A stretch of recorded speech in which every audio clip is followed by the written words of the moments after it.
नमस्कार दोस्तों, मैं आपका दोस्त दीपक मुटरेजा। आप प्रयागराज जाने की सोच रहे हैं, संगम में डुबकी लगाने की सोच रहे हैं।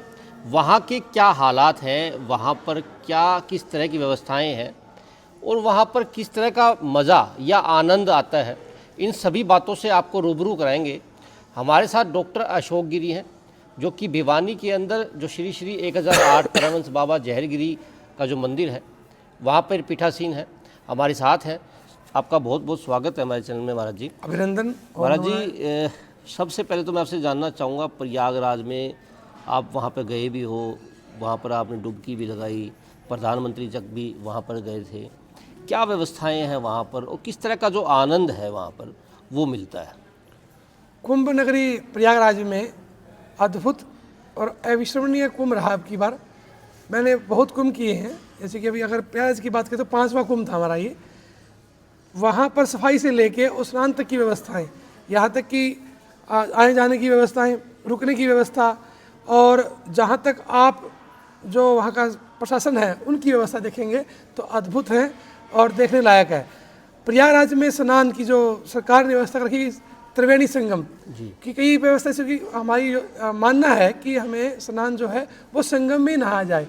सरकार ने संगम के से 12 घाट का निर्माण किया, जो पहले ऐसी व्यवस्था नहीं थी। कुछ एक किनारों पर नहला के निकाल दिया जाता था, कोई जमुना जी किनारे नहला दिए, कोई गंगा जी नहला दिए। इस संगम तक आम पब्लिक का पहुंचना दुर्लभ था, लेकिन अब जो योगी जी ने ऐसा काम किया कि संगम तक लोग पहुंच रहे हैं, स्नान कर रहे हैं, और वहाँ की जो व्यवस्थाएं हैं कि खोया पाया केंद्र लगा हुआ है। हमने देखा कि हर वक्त वहाँ पर लाउड स्पीकर बोलते रहते थे। अब की बार ऐसी व्यवस्था ना सुनने को मिली कि कोई व्यक्ति खो गया हो, वहाँ पर आ जाइए। 1-2% की नहीं कह सकते। दूसरी, वहाँ की जो प्रशासन सचेत किस मामले में, इतने बड़े जो मेले भरते हैं, यानी कि आप कहीं भी देखें छोटा मोटा मेला होगा, वहाँ पे जेब कतरे, चैन स्कैनर, चोरियाँ होती है। प्रयागराज में 40 करोड़ से अधिक पब्लिक ने स्नान किया, 0.1% की भी चोरी जेब कतरी घटना वहाँ पर नहीं घटी। ऐसी प्रशासन की व्यवस्था देखकर वहाँ के जो यूएन से और भी बहुत देशों से लोग आए हुए थे, वो देख रहे थे कि कच्चे स्थान पे प्रशासन के साथ में जो वहाँ की सफाई कर्मचारी थे, यानी कि अगर आप एक कोई कहीं छोटा मोटा अगर आप घर में स्वामणी लगाएंगे, वहाँ गली में पत्तलों का, गिलासों का ढेर लग जाता है, गंदगी का। बिल्कुल लगता है। आप वहाँ जाके देखिए, एक गिलास भी, एक माचिस की तिल्ली नहीं मिलेगी आपको वहाँ पे। मतलब अच्छी सफाई व्यवस्था बिल्कुल सफाई व्यवस्था क्लियर है। यानी कि गंगा जी का क्षेत्र जहाँ पे पठार बोला गया और वो 56 किलोमीटर के अंदर है, वहाँ की सफाई कैसे करें लोग? मिट्टी तो उड़ती है, मिट्टी पे पानी डल रहा है। अगर लोग हाथ पे, कर्मचारी जो हाथ पे गिलासे हैं, पतले हैं, डोने हैं, ये उठ रहे। साथ में कई जो सामर्थ्यवान संत हैं, उनके जो कैंप लगे हुए थे, वहाँ पर उन्होंने प्रदूषण मुक्त योजना बनाई महाकुंभ की, और जो सफल रही। प्रदूषण नहीं और प्लास्टिक भी नहीं, या तो डोने पत्तल जो हमारे प्राचीन व्यवस्था है वैसी रही, या फिर थालियाँ, गिलासियाँ, कटोरियाँ, ये व्यवस्था चल रही है। महाराज जी, अगर मान लो कोई वहाँ जाता है, प्रयागराज पहुँचता है, पहुँच कर किस तरह से वहाँ पर पहुँचा जा सकता है संगम के नज़दीक, जहाँ पर जाकर के आदमी डुबकी लगा सके? क्या व्यवस्थाएं वहाँ पर क्या है रहने की, अगर की बात की जाए, वहाँ ठहरने की बात की जाए, क्योंकि आप भी काफ़ी दिनों तक वहाँ पर रह के भी आए हो, किस तरह की व्यवस्थाओं का वहाँ पर अमली जामा जो है वो वहाँ पर पहनाया गया है? आप जो रुकने की व्यवस्था है, सरकार की टेंट सिटी है, वहाँ पे 100 रुपये से लेके और जितना धनाढ़ जैसी इसको व्यवस्था चाहिए आज के अनुसार, अर्थ के अनुसार, उसकी वैसी व्यवस्था वहाँ पर सरकार की भी है, प्राइवेट की भी है। 100 रुपये में भी आप रह सकते हैं वहाँ पे, और 1.5 लाख रुपये में भी आप वहाँ पे रह सकते हैं। ऐसी व्यवस्था वहाँ पे की हुई है सरकार ने भी। और जो जितने ट्रस्ट हैं, अध्यात्म के ट्रस्ट हैं, या जितने मठ मंदिर हैं, उन्हें कैंप लगे हुए हैं। लेकिन जो अखाड़ा परिषद के टेंट थे अखाड़ों के, वो 8 तारीख तक ही हैं, और वो सब बसंत पंचमी स्नान करके वो जाएंगे प्रयागराज, वाराणसी जाएंगे स्नान करने, वहाँ रहेंगे। लेकिन फिर भी वहाँ के जो पंडे हैं, पुजारी है, पुरोहित है, उनकी व्यवस्थाएं हैं, कैंप है। आप 20 रुपये भी रुक सकते हैं अगर ओरल जाएंगे। भोजन व्यवस्था भी साथ में दे रहे हैं। और संगम तक पहुँचने के, जैसे हम भिवानी से जा रहे हैं, यहाँ से आप गए ट्रेन से, ट्रेन पहुँचेगी सुबह 7 बजे या 9 बजे, 15 मिनट में ऑटो आपको संगम पर ले जाएगा। आप भीड़ नहीं है इतनी वहाँ पे, क्योंकि भीड़ का कारण था साधु संतों का वहाँ रहना, और धुने थे जो कि अभ्यागत जो लोग थे, आने जाने वाले दर्शनार्थी, वो रुक कर दर्शन करते, जिससे भीड़ बढ़ती थी। अब 144 साल के बाद ये लगा है महाराज जी। 144 साल का मतलब ये है कि अब ये 144 साल के बाद दोबारा फिर से लगेगा तो मेरे ख्याल से कई पीढ़ियां जो हैं वो निकल जाएंगी। क्या लगता है आपको इस पे किस तरह का मतलब क्या ऐसा 144 साल के बाद क्या सिस्टम है इसका? ये जो ग्रह की राशि है ना, जैसे कि बृहस्पति का अपनी राशि में मीन में उच्च में होना,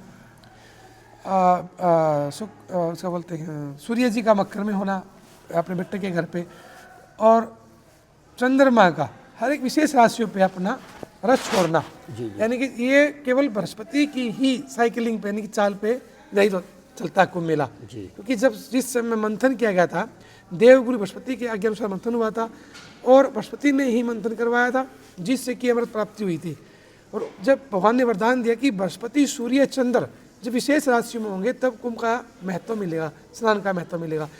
144 साल बाद जो कुंभ मेला आया है, यह जो माघ मास तक चल रहा है, माघ मास तक, पहले माघ मास का जो स्नान चल रहा है ये 144 मास तक है, यानी कि अब की बार 45 डेज का है कुंभ मेला, 45 तक कुंभ मेला है। इससे पहले जो व्यवस्थाएं थी, यानी कि अब जो कुंभ आएगा सिंगस्त का आएगा, सिंगस्त का कुंभ मेला है वो 2027-28 में चलेगा। इससे पहले त्रंबकेश्वर का भी आएगा। 144 साल में यह ग्रह नहीं आ पाएंगे जो वो ग्रह आने वाले हैं। तो इसका प्रभाव वहाँ इसका क्या प्रभाव रहेगा, जो साधक साधना करने वाले, यानी कि कोई श्री विद्या उपासक है, कोई काली उपासक है, कोई अघोरी है, कोई ये चौकी लगाने वाले हैं, कोई देवी की साधना करने वाले हैं, उन कई लोग ऐसे भी हैं जो अपनी योगी हैं। अगर आप वहाँ इस क्षेत्र में ध्यान लगाएंगे तो सहज में ध्यान लग जाएगा। कारण क्या कि बृहस्पति का अपने उच्च अंश में होना।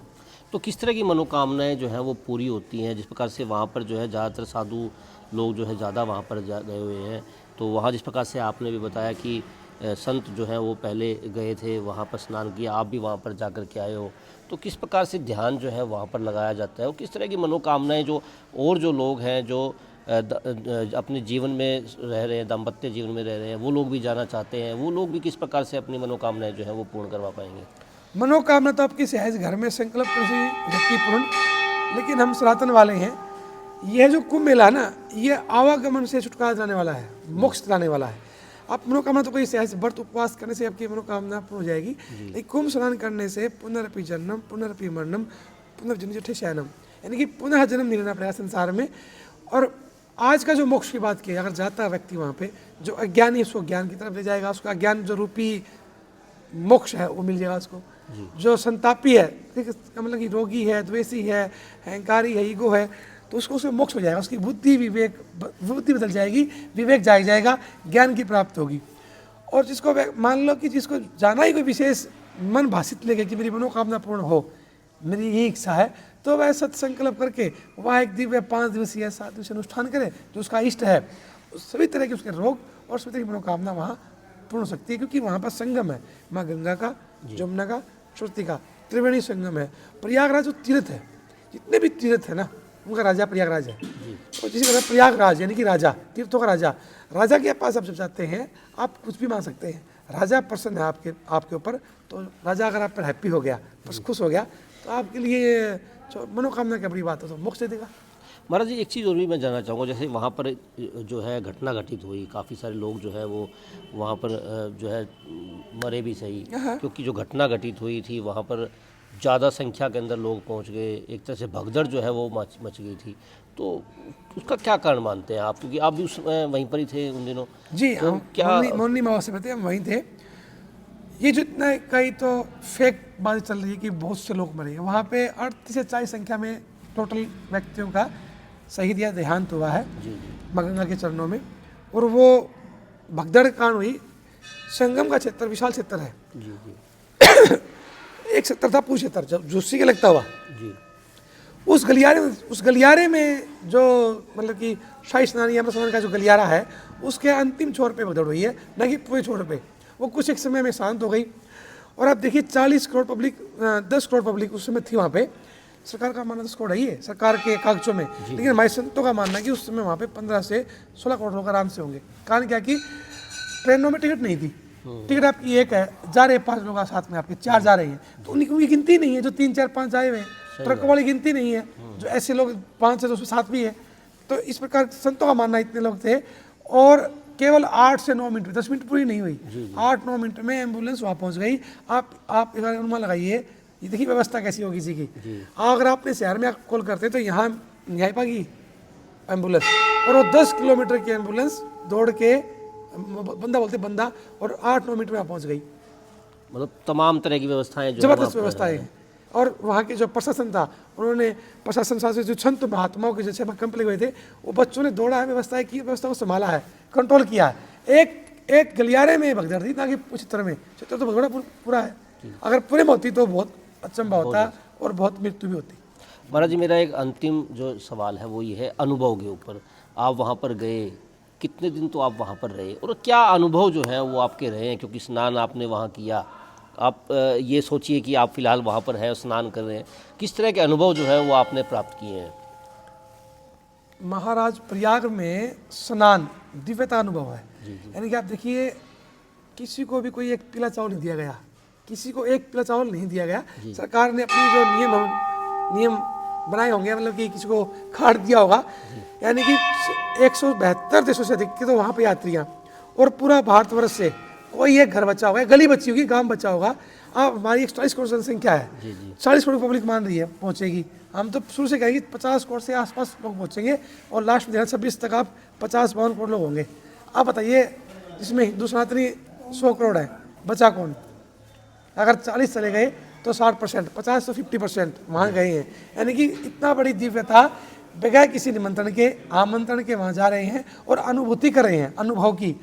अगर आप शादी करें तो अभी तो नहीं पहुँचते, मनाने का वहाँ पे सब पहुँच रहे हैं, और व्यवस्था देखने नहीं, केवल स्नान करने, किस लिए कि देवताओं का वास है और अनुभूति होती है। जहाँ संत है, संत समागम हरि कथा तुलसी दुर्लभ दोया, तो संतों का समागम था, प्रयागराज संगम था। वहाँ पर आनंद की जो व्याख्या है, महिम्न पारंते परम विदुषो, इसकी महिमा का देखना, जो सदृशी स्तुति, ये मैं अपनी जीवा से नहीं कर सकता। बिल्कुल ही महाराज जी थे हमारे साथ, अशोक गिरी जी। डॉक्टर साहब ने जिस प्रकार से बताया कि वहाँ पर किस तरह के अनुभव वो लेकर के आए हैं, और साथ ही ये भी उन्होंने कहा कि भगदड़ जो है बेशक से हुई थी, लेकिन 10 मिनट भी पूरे नहीं थे, उससे पहले ही बचाव जो दल था वो मौके पर पहुंच भी गया था। और जिस प्रकार से जो है अंदाजे लगाए जा रहे हैं कि काफ़ी सारे संख्या के अंदर लोगों की मौतें हुई हैं, लेकिन महाराज जी का कहना है कि ऐसा भी नहीं हुआ। अब इतनी अच्छी व्यवस्थाएं जो हैं वहाँ पर हैं, अगर आप प्रयागराज जाना चाहते हैं तो अच्छी व्यवस्थाएं आपको मिलेंगी, और सफाई की भी पूर्ण व्यवस्थाएं जिस प्रकार से महाराज जी ने बताया कि पूर्ण रूप से वहाँ पर है।